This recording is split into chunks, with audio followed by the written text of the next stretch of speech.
Hello, friends, and welcome to another episode of a snow edition of It Stinks right here on the Boom Broadcasting on a Thursday morning. Of course, if you're like me in the Carolinas, you are snowed in, you're doing some telework today, some work from home out of the office, answering those emails, answering those phone calls coming through the office. You're doing all of that right now. But guess what? Even though we got snow in the Carolinas, even if you're not in the Carolinas without no snow, you got me right here for It Stinks for another exciting episode of talking about everything in the world of entertainment, movies, and TVs right here on the Boom Broadcasting. Quiet on the set. Can we please have quiet on the set?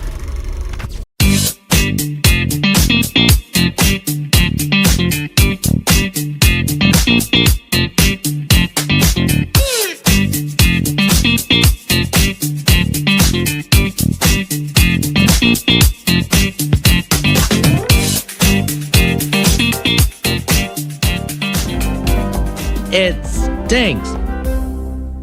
Welcome back to Boom Broadcast. It Stinks right here. Like I said earlier, it's in the Carolinas. We got snow. Even if you don't got snow, you can enjoy it. It Stinks right here on the Boom Broadcasting this Thursday morning at 10 a.m. So much to talk about. What a great week of TV, entertainment news, everything going on that we had in the past week. FBI, Hook, FBI International, cooked even more.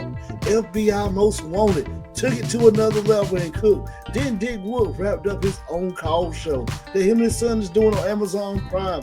First time Dick Wolf has ever done a 30-minute show. On Call was orchestrated, storyline, everything was good. Diaz, spoiler alert right here, Diaz is going back being a rookie. And speaking of the rookie, going back to ABC, the rookie past 4 or 5 episodes have just been on fire from Bailey. Working with a hitman, her and Nolan having problems. You got Lopez and Wesley. So much going on. Naya's trying to work some things through to get back on her feet in the Academy of the LAPD with the rookie. Just so much on those shows. But this week, we want to focus on 2 reality shows. One's not reality. One is the Saturday Night All-Star Game, and the other one is reality show. Now, for the All-Star breakdown, if you want to hear the ins and out of All-Star Weekend and all NBA news, all NBA access to the news, then you got to go back on Boom Broadcasting. Check out my good friend, the only guy who can hit a shot from downtown. If you played NBA Jam, you know what I'm talking about, from downtown. That's 3 from deep with my good brother, my good friend Jason. Definitely check that out if you need that breakdown of the All-Star Game. We're going to be looking at the Saturday night from the entertainment aspect of, are we not entertained? Did they entertain us? That will be the question. But before we do that, we're going to jump into the reality show, Survivor season number 48, kicking off on February 26th on CBS, somewhere on a station near you. They got 18 cast members. And people always ask me, Survivor, Amazing Race, and Big Brother. I watch all 3 of them, enjoy all 3 shows. Watch The Masked Singer, all that stuff. You know, I would do The Masked Singer. I would do all that. So the floor is live. I would do that one. I would do all the shows. But the only show I wouldn't do would be the Survivor, man. I'm not going out there on that island. Now, I'm the type of guy, hey, I enjoy the outside. I like the wildlife, all that stuff. Like seeing the birds, like seeing the animals and the fowl and all the great creations out there in the wildlife that you can find. But you're not going to put me on that island for that many days, and I'm having to fight for my life to survive to win that money. Ladies and gentlemen, your boy Shawn right here would go to Big Brother, lock me up in that house, give me a fridge, give me some food, give me some competitions I can win head of household, give me a competition I can win veto, and guess what? I would come out of Big Brother and I would win because I would strategize, connive, stab people in the back, and do what I had to do to win that game. But I will not go on that island of Survivor. So for the people who do it, thank you for doing it because it gives me something to watch. Now, Amazing Race, I would do the Amazing Race. I think the Amazing Race is pretty cool. Me and my daughter talk about wanting to do the Amazing Race. That's on our bucket list. Now, will it ever happen? Probably not. we try out, we try to send our little stuff in, and while we want to do it, we never get picked. But probably that selection video, when they say, hey, these people wouldn't even make it past round one of the Amazing Race. But hey, got on the bucket list, dude. So the Amazing Race, I would try it out. That would be something, pretty cool to say you did. Big Brother, definitely want to do that one. If I get in that Big Brother's house, I would wreak havoc in there. I'm telling you, I would come back, I would win that money. And boy, when I was in there, I'd be promoting the Boom Broadcaster YouTube channel every time I got a segment to make sure people go watch and tune in. Survivor, you can have that one, but I love watching it. So Survivor's got 18 people coming on the island. And what I like to do when Survivor gets started, the same thing we do with Big Brother. We look at the people coming on and we kind of just strike out who we think will not make it that long. And most time I'm right with Big Brother. Survivor Series, I'm totally wrong when I do this because the ones who I strike out end up being the ones to make it the farthest. Where Big Brother, you can look somebody like, okay, this is somebody you can't see getting that far. So if you look at the 18 coming on the island, you got Stephanie Berger. She's a tech producer out of New York City. Shannon Devar, and if I miss these names up, we'll get them right as they start the show. A debate professor at Southern Cal. Eva Iggerson, a PhD candidate in Minnesota. Cal Frazier, he's an attorney-in-law in New York City. Mitch Gurr, Mitch Gurrar, the P coach out of Texas. Now, that's the one you got to highlight. This is the one who probably will get a long run on Survivor. Then you got Sanani Sahugli, a marketing professional out of Southern Cal. Joe Hunter, fire captain out of Southern California Fire District. Another one you got to highlight. Camille Carrington, a software engineer out of Toronto, Canada. David King, stunt performer in Southern California. He's the one I'm saying is not going to be around that long. Nope. The guys like that you say, this is the one that could probably make it, or the ones who probably will be out the first week or two. He's going to be out the first week or two because he's going to think that he can do more than everybody because he's a stunt devil. Then you got Thomas Krudiking, the music exec out of L.A.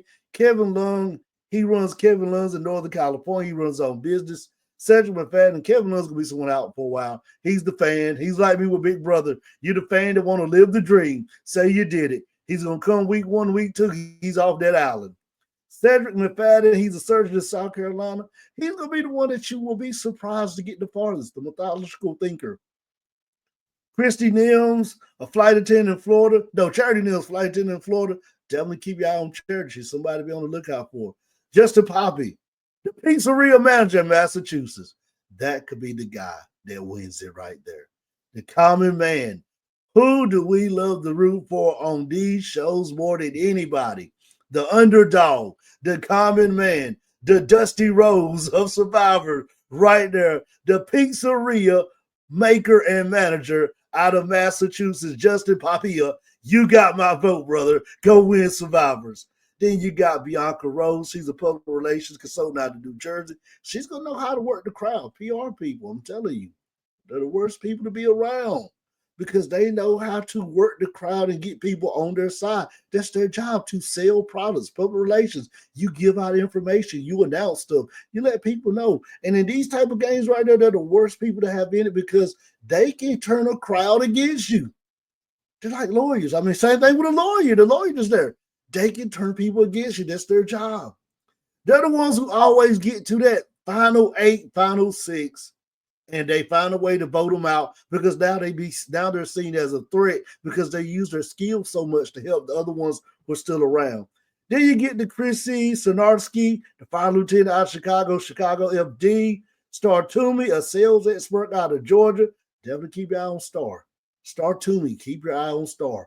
Star somebody who you could see going far. Salespeople, they're just like marketing, like the PR person.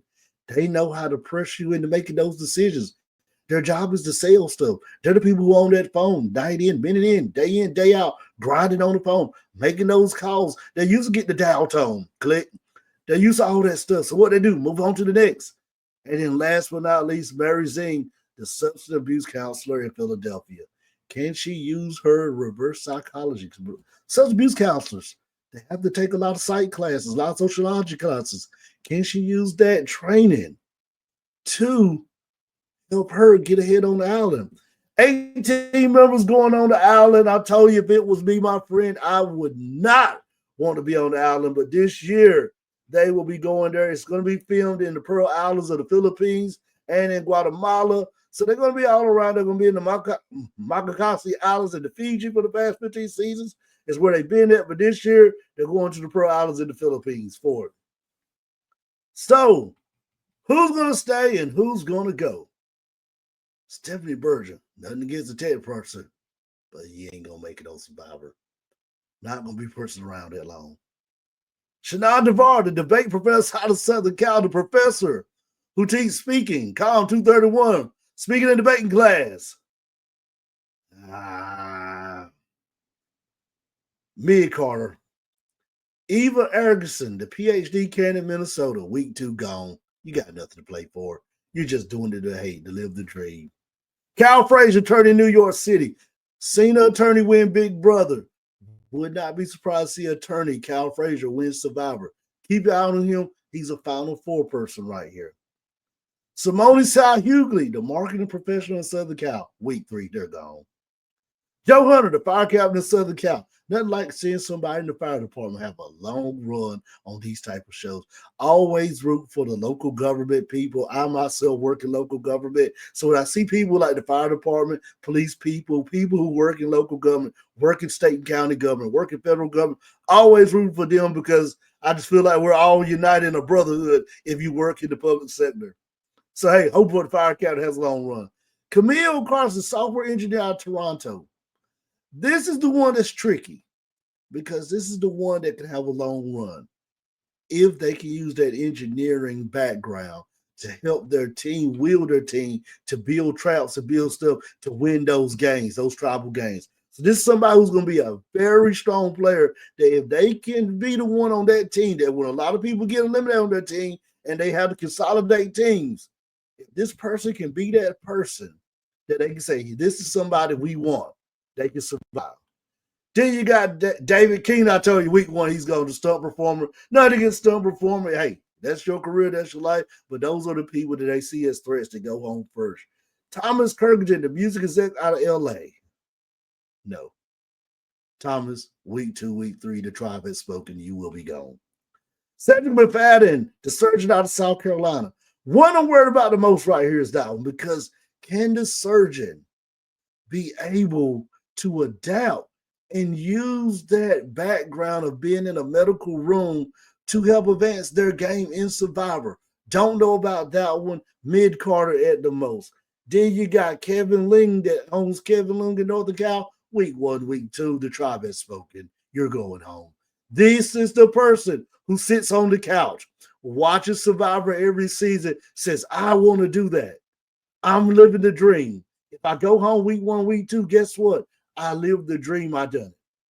I spent 3-4 nights on the island, spent a week and a half on the island. Then you got Christy Niels, the flight attendant in Florida, Charity Niels, the dark horse right there. People forget about people like this. They're the ones who kind of stay low-key. If you watch Big Brother, the low-key humble, the ones who stay low-key and humble and survive. Because either they ride on the coattails of their team and get on a winning team, or they're just not seen as a threat. And somebody not seen as a threat, you don't want to send them home because it could be a week that you need to have a sacrifice to vote out. There's your vote right there. Then you got Justin Poppy, the guy I'm rooting for, the common man, the Dusty Rose of the survivors right here, the common man Boogie, the pizzeria baker manager in Massachusetts, who everybody in America is going to be rooting for because we love the underdog to be the one to win these type of games and say, here's a guy like us. Here's a common man who got off the couch, has a family, gave up his family, gave up everything at the house to go win this money so that he could give him and his kids and family and wife a better life. This is who we're going to be rooting for. That's the common man. That's the person you definitely got to keep your eyes on. Bianca Rose, I told you, the PR consultant, public relations, these type of games, you hate these people on this show because their job is to manipulate people. She's going to be the mastermind, the puppet master right here if she gets in the right tribe. Then you got Chrissy, the fire lieutenant in Chicago FD. Tell you, root for them. Always root for the local government people on the show. State government, federal government, always rooting for them. Star Tuning, Star Tomei, the sales expert out of Georgia. Want to see if she can use that sales pitch to be able to survive Survivor. Then Mary Zing, the substance abuse counselor, told you this is another dark horse right there, just like the flight attendant. This is another dark horse. Can she use that psychology, sociology training that she has to use on her clients to be able to mastermind and manipulate people to keep her on the island? Big season Survivor coming. Can't wait to watch it. Looking forward to it. You're watching It Stinks right here on the Boom Broadcasting. We're going to jump into a commercial break and we'll be right back to talk about NBA All-Star Weekend Saturday night. Was it good or did it stink? You're watching It Stinks on the Boom Broadcasting. I think it's been the best decision because I gained a son that can't nobody touch. And he's the best son ever. When I say that, I mean that. Learn about adopting a teen at adoptuskids.org. Coming off a hot sports weekend, and welcome back to It Stinks right here on the Boom Broadcasting. Coming off a hot sports weekend, you had Duke and Carolina, blowout by Duke. Then you had a Super Bowl won by my Eagles, blowout. Then you had All-Star Weekend. And could All-Star Weekend carry the momentum, especially on that Saturday night? That's the big night now. A lot of people tune in on that Saturday night. Could they carry the momentum knowing that the NFL Pro Bowl was actually good this year? The Pro Bowl has figured out what to do to make their little All-Star Weekend good. Could the NBA carry out with their big three on Saturday night? The skills contest, the three-point shootout, and of course the favorite of everybody, the dunk contest. Well, if you go to where we were at Saturday night, let's jump in the time machine. Let's take a look and see. So we open up with the skills challenge. Well, we had the celebrity game Friday night. That's starting to be one of my favorite things of All-Star Weekend I like. I like the celebrity game on Friday night. Would not mind seeing that move to a Saturday and starting a little earlier and having that celebrity game played first, then going to the skills challenge. But I understand why they break it up because they try to make it an entire weekend. Friday, Saturday, Sunday. Friday, you have the Canada versus USA. No, rookie sophomore game. It's Canada versus USA no more. I don't watch that one. Then you have the celebrity game that I definitely watch because I think that's always good to see celebrities that can ball. You know, J. Cole, he can ball. Hey, Bailey went out there and had one of the greatest assists in WWE's history as a WWE wrestler playing in the game, in the All-Star game. Of course, Kevin Hart, when he played in it, was Kevin Hart doing what Kevin Hart does best, be Kevin Hart. But we found out there's some celebrities that can ball. Quavo, he can ball. J. Cole, we found out he can ball. You find that out, that some of these people can play ball. Remember when Romeo played in it, Master P played in it. People that you don't hate it. We knew they could ball. We knew Romeo could ball. He played college ball, but we knew P could ball because P actually made the Hornets, but he showed out in that celebrity game. So I like watching that one. But that Saturday night is the bread and butter of All-Star Weekend on the entertainment aspect. The NBA tries to do their best to give the fans an experience on that Saturday night that leaves us talking for ages like this was the greatest Saturday night. Because we can kindly start to say now, kindly, that on the NBA Sunday night All-Star game, it's just not good no more. It's not entertaining. It does not keep your focus. Did I watch it this year? Yeah, I watched it because me and my friends kind of made some gentlemen agreements that if this team won, we would go buy the next person lunch the next day. So I watched it on that aspect, but it's just not good. I mean, honestly. So Saturday night's the bread and butter. Skills challenge.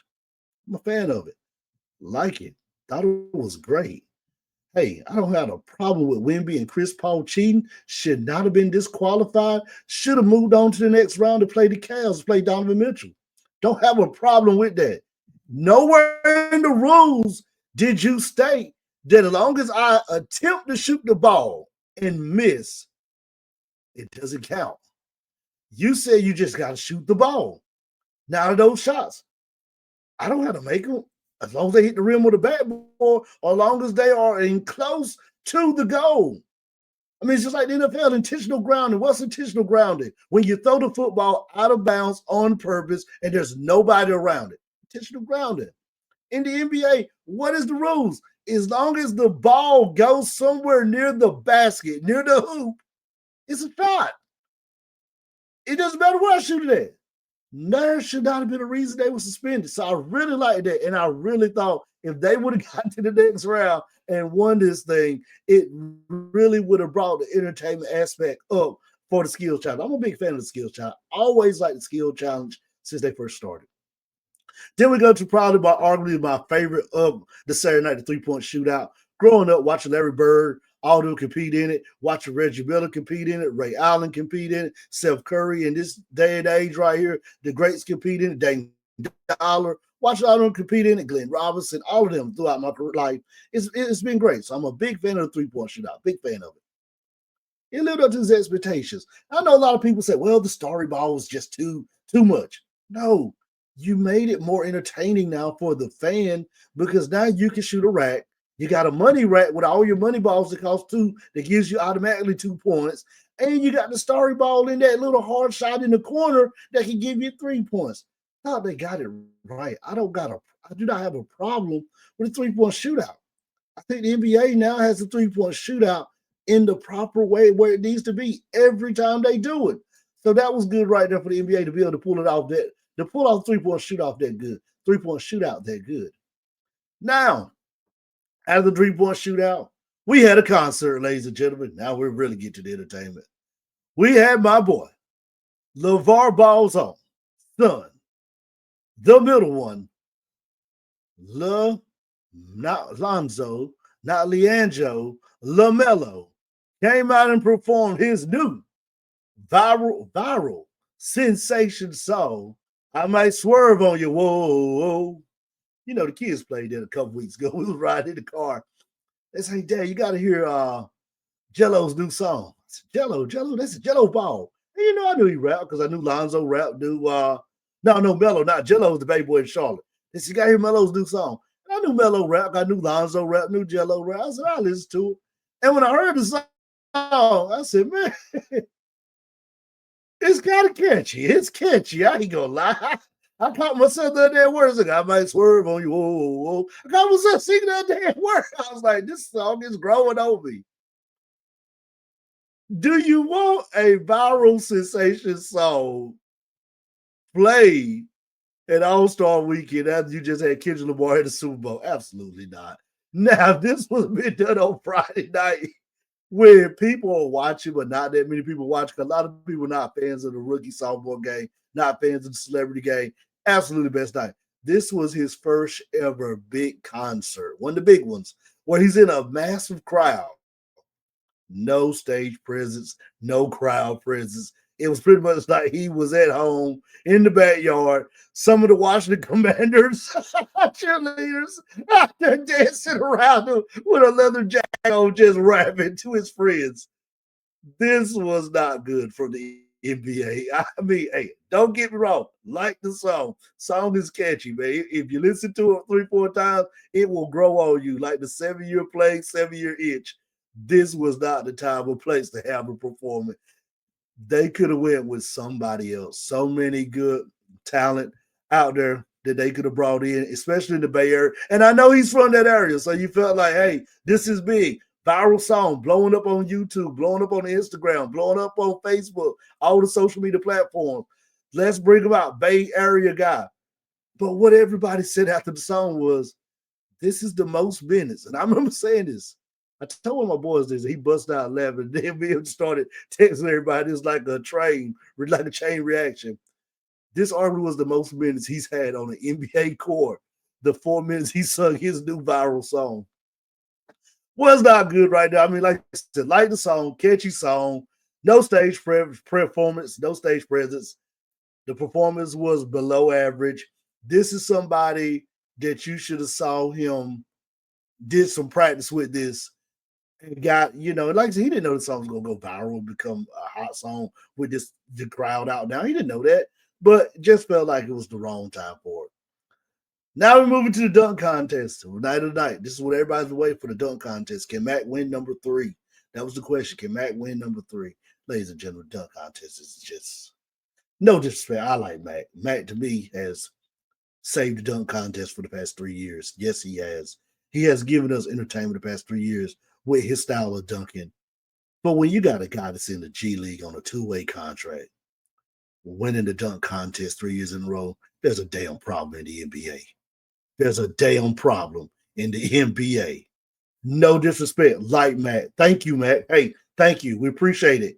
Yes, You have made it very entertaining the past 3 years. You have given me a reason to not turn the channel because I said this guy can get up, he can jump out of the jail. Jump out of the jail. Absolutely.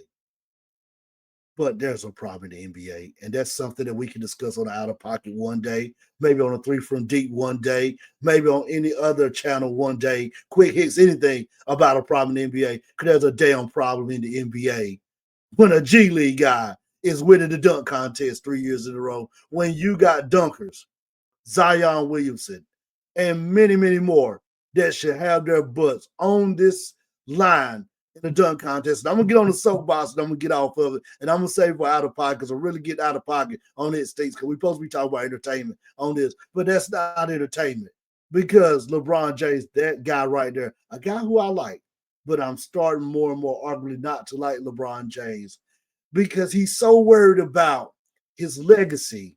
If I got in a dunk contest and lose, what would people say? If LeBron would have got the dunk contest several years when he was in Cleveland, Miami, the second return back to Cleveland after the Miami run, he could have saved the dunk contest. But not wanting to participate no year in it is why we got a guy like Matt. And once again, no disrespect to Matt. Hey, Mighty Matt, return to the Matt. Keep doing your thing, man. Hey, enjoy you every year. You know, call these guys out, Matt. Hey, call them out after you win it. Call them out. Get on that. Call them out. Some in the G League winning your dunk contest for your league. Because the G League is kind of like developmental. It's like me being the NXT saying, hey, guess what? Cody, I'm coming to take your belt and win your belt. I'm an NXT guy. I don't supposed to be saying that. I'm supposed to be going after Trick Williams, somebody. You know, going after somebody like that. Going over to TNA to fight Joe Hendry. I'm disrespecting my boy, but we believe. But we don't believe in the dunk contest right now. Call them out, Matt. Call them out. Make them come out on Saturday night and dunk you. You the man. Make them dunk you. You got nothing to lose, homeboy. Make Zion and them come out. But LeBron killed it. Because you got to think of all the great people who did it on a Saturday night for us. The Kobe Bryants, the NBA champion. Rick Barry, NBA champion. Ray Allen, the NBA champion. And the list goes on. Michael Jordan, Dominique Wilkins. So many people have done the dunk contest. Vince Carter. They done it. And they did it in their prime. And they were not ashamed. And guess what? We lost. I mean, if you look at this, Steph Curry has lost a 3-point shootout. Does that make him? Does that make us say, he's not the greatest 3-point shooter in NBA history? No. Steve Kerr lost a 3-point shootout. Before Steph Curry, there was Steve Kerr. Did we say Steve Kerr was not a good 3-point shooter? We just said no. Somebody that night just outshined him. And he came back next year and won it. Same thing with Curry. There's nothing wrong with it. Klay Thompson lost it before. There's nothing wrong with that. And that's why LeBron has killed Saturday night All-Star Weekend. A night that used to be something that everybody after the Super Bowl counted down for. We didn't really have that much. Take away the 3-point shootout. I don't even say take away the skills challenge. Those two really saved it because, I mean, Matt did his thing. Love Matt's dunks. Matt's dunks were immaculate. To me, he raised the bar. Now, you know, I'm a King of the Jet guy. Did the Jet put him over a little bit too much? Yeah, but that's another day. The Jet really put him over. And I know why the Jet did it, because the Jet wants these guys to come out and challenge him to get the dunk contest back where it's going. You got to look. Guys like the Jet and them, they watched the dunk contest when they played in the league, and it was the highlight of the night. It's not a highlight no more. So my All-Star Weekend grade for Saturday night on the entertainment aspect, gave it a C. We got to swerve on you. Whoa. You got a guy who's got a viral sensation song rapping on your biggest night in the NBA. Should have had him on that Friday night. Maybe could have got a heavy hitter that Saturday night for that segment. Dunk contest. Mac did his thing. My guy from San Antonio did his thing. Just didn't feel. I mean, you know, he's a rookie. We're getting to know him. Where are these guys that we're looking for that can get up there and dunk and throw it down? We didn't have that. 3-point shootout, good. Skill challenge was good.